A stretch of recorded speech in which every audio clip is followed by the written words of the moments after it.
Dieu, pourquoi faire? J'en ai pas besoin, j'ai tout ce qu'il me faut. Pourquoi veux-tu que je le suive? Dieu, il voudra jamais de quelqu'un comme moi. Si seulement je pouvais repartir à zéro. Dieu, ma mère m'en a parlé toute mon enfance, mais j'ai grandi et j'ai pas le temps aujourd'hui. Peut-être un jour. Suivre Dieu. La religion, c'est pas vraiment mon truc. D'ailleurs, s'il existe, il a pas l'air de s'intéresser à moi. Mais s'il me montre le contraire, pourquoi pas? Il va continuer son chemin. Il a laissé monter Philippe dans le char et Philippe est en train de lui expliquer la bonne nouvelle de Jésus-Christ. Il est en train de lui expliquer que c'est possible de commencer à nouveau. C'est possible quel que soit l'âge que tu as. C'est possible même si tu es jeune et que tu te dis « Bon, ma vie, elle va être comme ça. Je vais traîner dans le quartier. C'est pas grave. Je vais continuer. Puis finalement, le business marche pas si mal que ça. » C'est possible d'arrêter.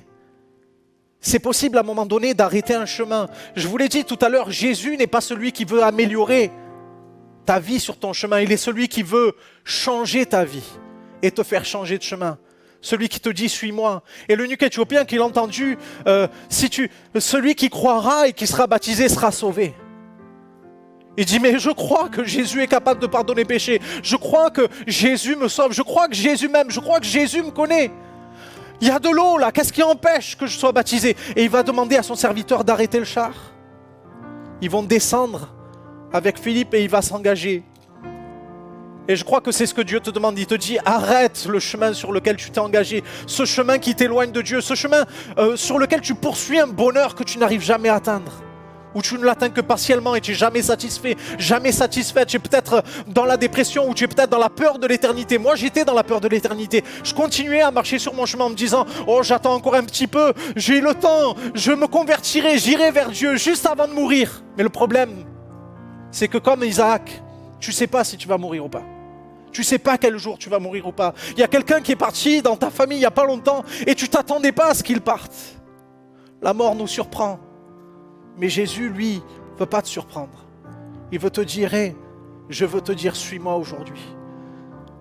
Ces amis qui vous ont parlé de ce que Jésus avait été capable de faire ont fait ce cheminement de l'eunuque éthiopien. Ils ont à un moment donné arrêté leur char, ils sont descendus de leur char, ils sont descendus dans les eaux du baptême avec Jésus. Je voudrais juste que tu puisses les voir, que tu puisses voir qu'est-ce que c'est qu'un engagement. Ils sont descendus sous les eaux du baptême. C'est comme la mort, comme arrêter quelque part le cheminement d'avant, le mettre sous l'eau.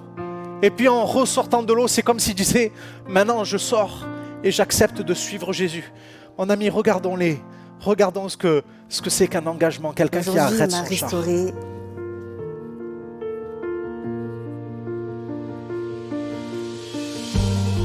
Je fais le choix de me baptiser.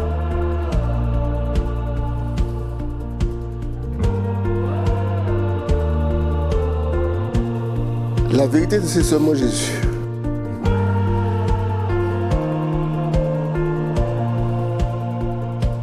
Il m'a guéri complètement.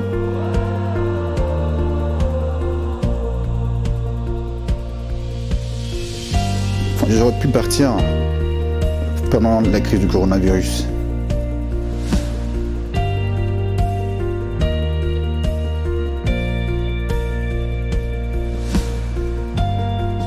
Je le reconnais comme mon Seigneur et mon Sauveur. Mais au final, la grâce de Dieu s'est manifestée et puis aujourd'hui, je suis pas vivant parmi vous.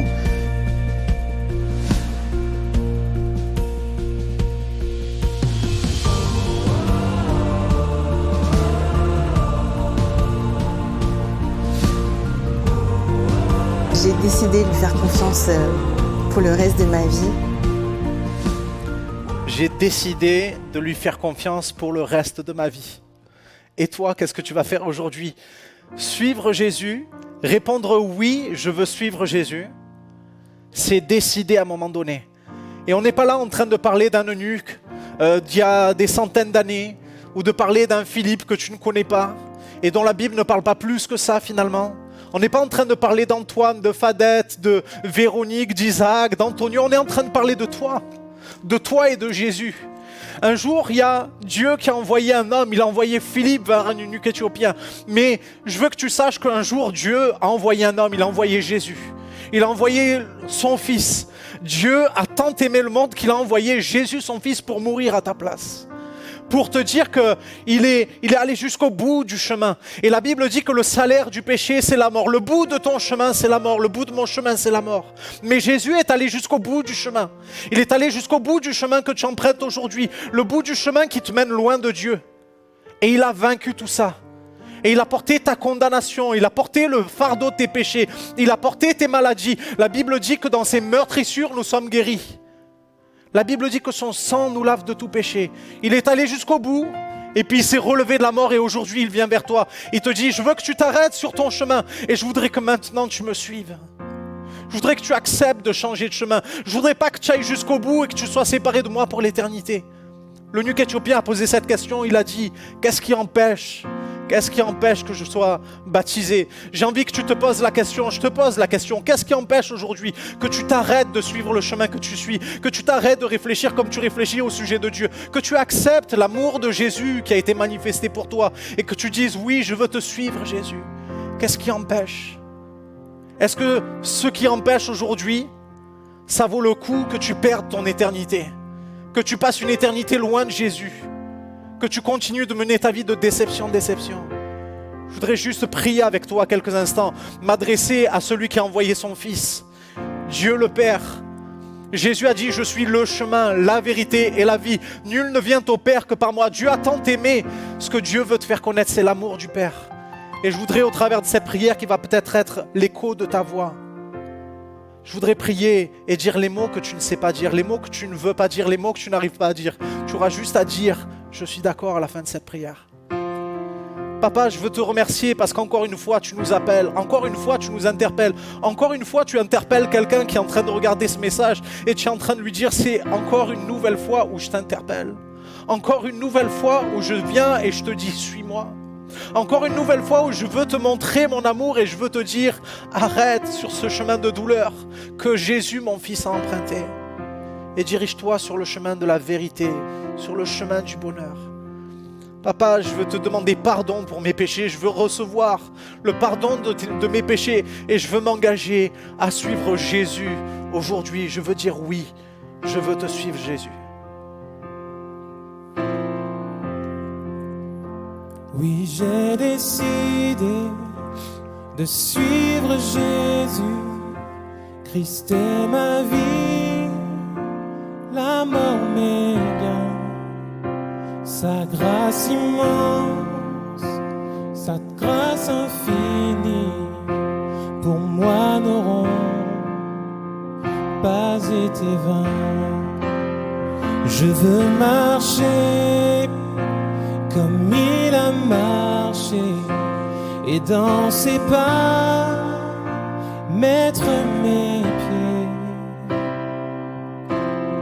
La croix devant moi, le monde derrière moi, j'avancerai sur le chemin.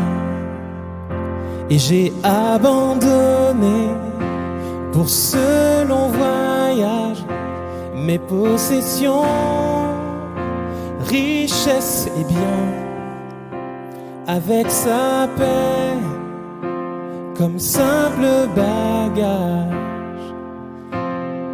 J'avancerai sur le chemin.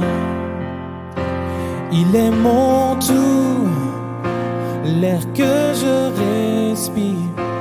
Il est ma coupe, il est mon pain.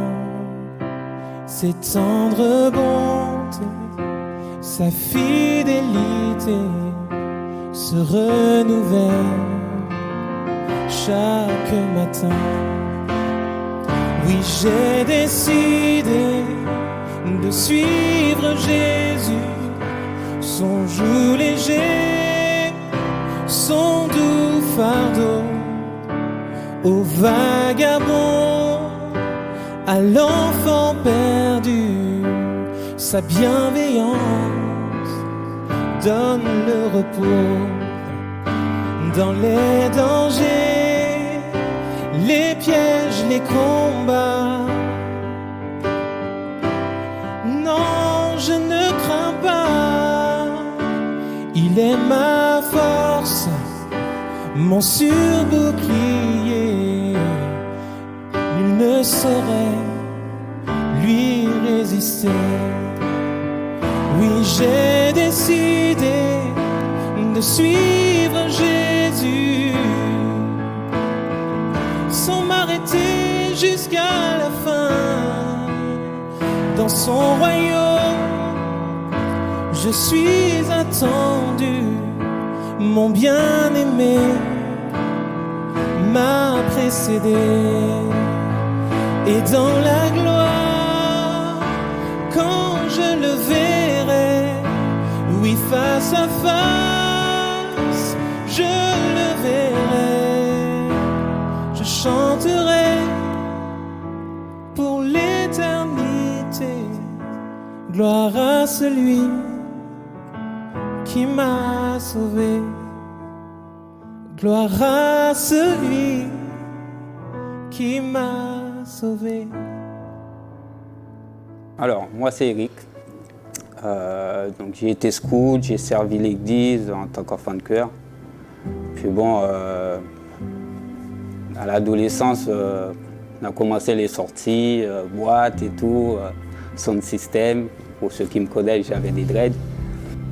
Je fumais, je buvais. Je m'appelle Cindy, j'ai grandi dans une famille catholique. Donc j'ai toujours eu l'habitude d'entendre parler de Dieu chez moi. J'ai eu l'habitude de voir ma mère prier et ouvrir sa Bible tous les jours, ainsi que ma grand-mère. Ma mère allait tout le temps à l'église. Moi, je n'y allais pas trop et ma mère ne m'y a jamais obligée. Et donc, je savais que Dieu existait, mais sans plus de conviction. Voilà, j'avais toujours pas fait la rencontre de Jésus. Suite à une épreuve qu'on a vécue dans notre vie de couple, où ça n'allait pas du tout. On a vécu une situation assez compliquée, près de la rupture. Et je pense que dans cette période-là, j'ai vu Dieu agir à travers Cindy. On avait atteint un point de presque non-retour. C'est vrai que la situation était un peu fébrile, un peu tendue à la maison. Donc moi, je me suis réfugiée dans la parole du Seigneur. Donc il fallait que, voilà, que je recherche ma foi, que je recherche la foi, la vraie foi, pas celle que je pensais connaître. Et j'ai commencé à lire ma Bible tous les jours, à prier. J'étais à genoux à tout moment de la journée. Mais voilà, je voyais aucun signe d'amélioration. Et donc je continuais à prier et j'ai crié à Dieu en lui disant peu importe ta volonté, je m'y plierai, mais voilà, il faut que les choses s'arrangent, il faut que les choses s'améliorent parce que c'est plus vivable. Et du coup, j'ai continué et puis Dieu m'a dit t'inquiète pas, fais-moi confiance. Et donc j'ai continué à me réfugier dans sa parole. Et au fur et à mesure, j'avais une sorte de paix intérieure qui me remplissait. Et en fait, au fond de moi, j'étais convaincue que les choses s'arrangeraient, en fait. Moi, c'était tout le contraire. Pour moi, bon voilà, je ne voyais pas d'issue. Je la voyais ouvrir sa Bible, se mettre à genoux pour prier. Mais moi, ça m'intriguait un peu, parce que j'avais un peu délaissé Dieu. Et puis bon, ça m'a poussé un peu à la réflexion, à me poser la question, toi aussi, essayer de chercher à comprendre déjà la parole de Dieu. Au fur et à mesure que le temps passait et que moi je m'intéressais à la parole de Dieu et je commençais à comprendre vraiment la souffrance que Jésus a vécue sur la croix, ce qu'il a fait pour nous sauver, et j'ai commencé à me poser la question du baptême. Dans Marc 16, verset 16, où il y a écrit « Celui qui croira, qui sera baptisé, sera sauvé ». Ça m'était destiné, c'était comme un message que Dieu me lançait en me disait « Si tu crois, tu seras baptisé et tu seras sauvé ». Par toutes ces paroles, par tout ce qui s'est passé entre nous, plus je découvrais la parole de Jésus, plus j'étais en connexion avec lui, où je sentais que je trouvais ma foi en vrai. Et puis bon, ce qui fait que, je peux le dire aujourd'hui, je ne fume plus, je ne bois plus. Je pense que grâce à lui, ouais, j'ai pu, que ça a été dur, hein. Mais bon, j'ai pu, aujourd'hui, je pense que tous les jours, il me montre que t'inquiète pas, je suis là avec toi, on avancera ensemble. Je pense que nous aussi, on avancera ensemble.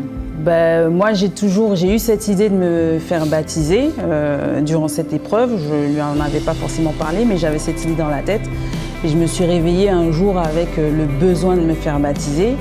Et c'est vrai que finalement, j'ai grandi avec cette idée que j'avais pas de père parce que j'ai pas connu mon père biologique, donc j'ai été élevée que par ma mère.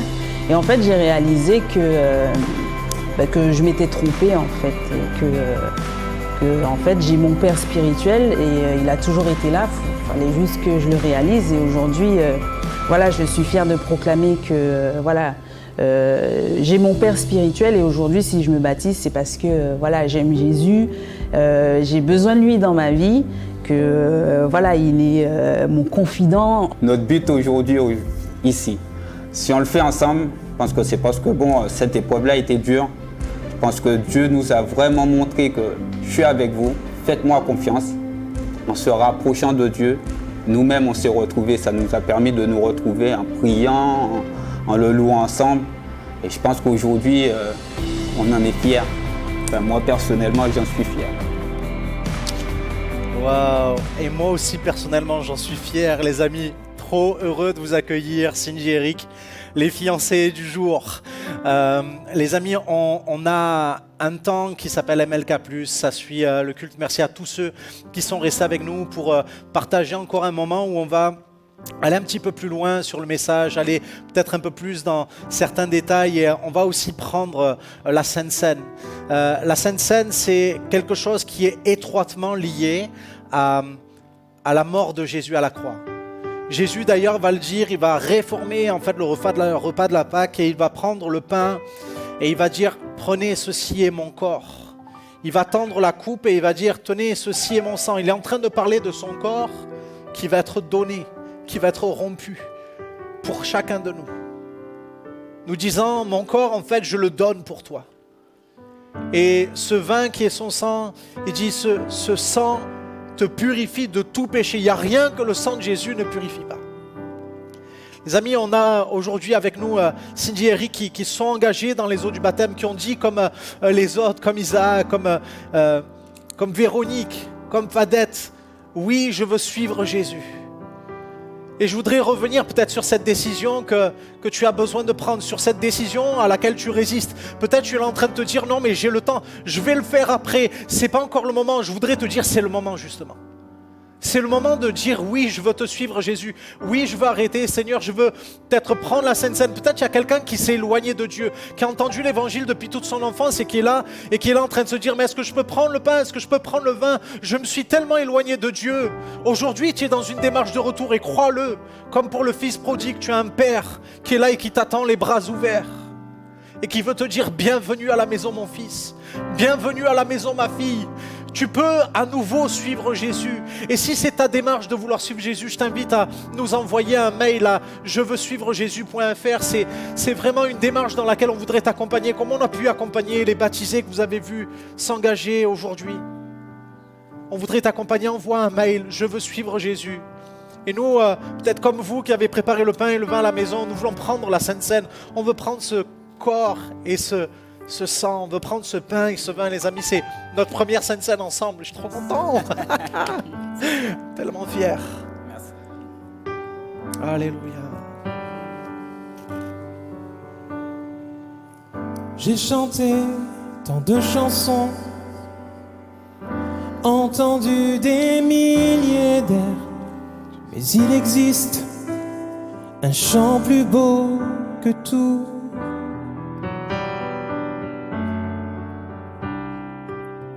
Le chant du Père, l'amour du Père, tu l'as chanté pour moi et pour l'éternité. Il résonne dans mon cœur. Le ciel chante une mélodie, il entonne une symphonie, et tu viens chanter sur ma vie. Le chant du Père. Le ciel chante ce mystère.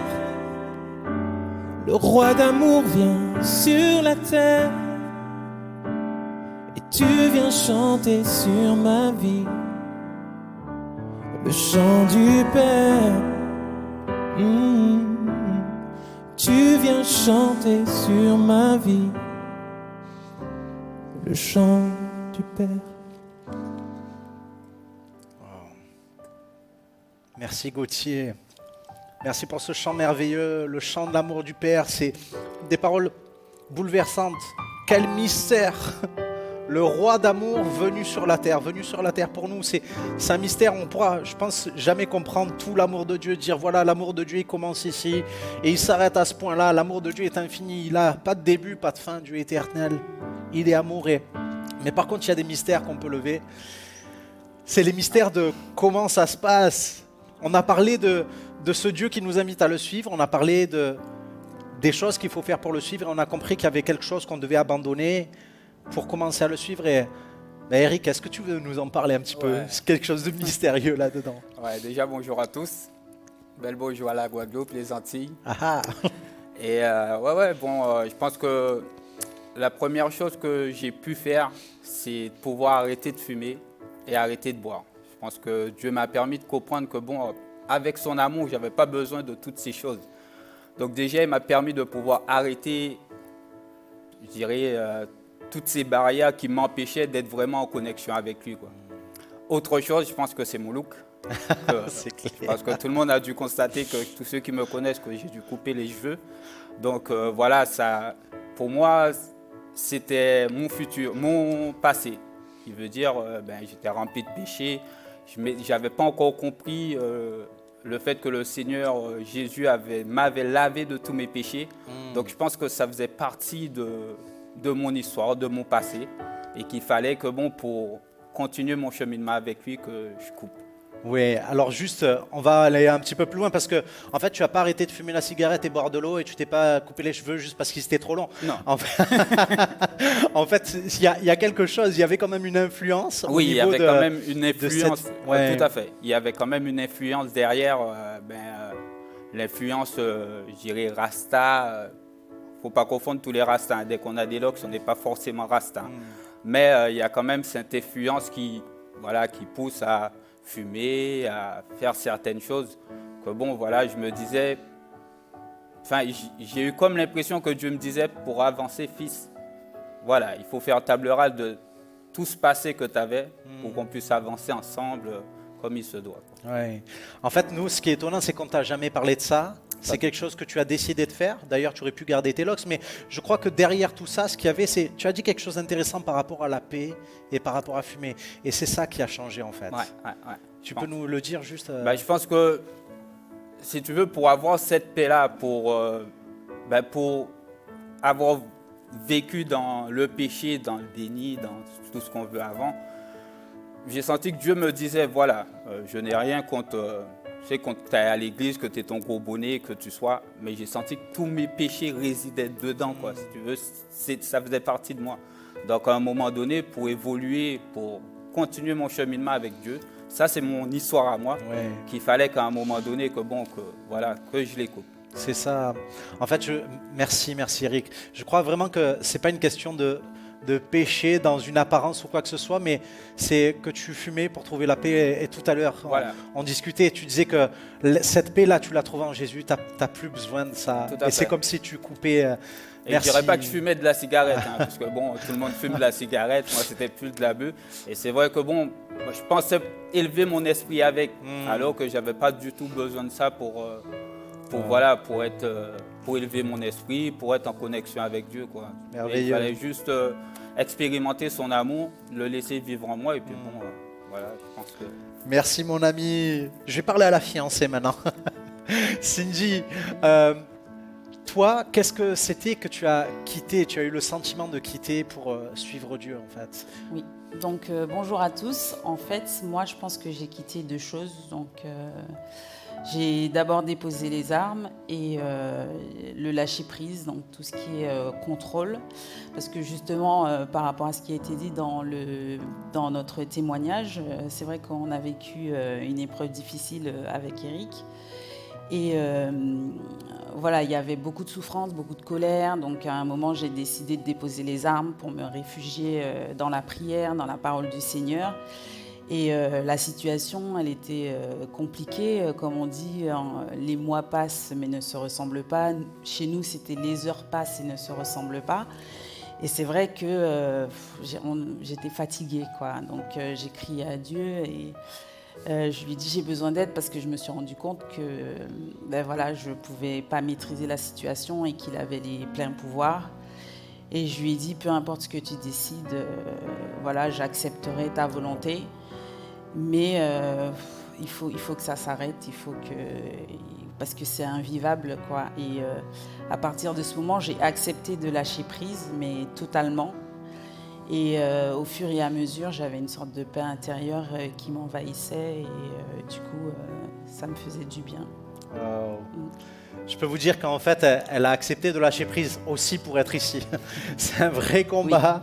Oui. Cindy est assez timide et puis le fait d'être là, devant du monde, devant des caméras, c'est quelque chose qui est particulier pour elle. Et merci Cindy, merci Eric de votre transparence, le fait de nous dire aussi ces petits mystères, parce que je crois qu'il y a des gens qui vivent des choses qui sont semblables à ce que vous vivez ou des choses qui ressemblent. Et je crois qu'il y a un Dieu qui veut leur parler, leur dire c'est possible. Je l'ai fait pour Cindy, je l'ai fait pour Eric, je suis capable de le faire pour toi aussi.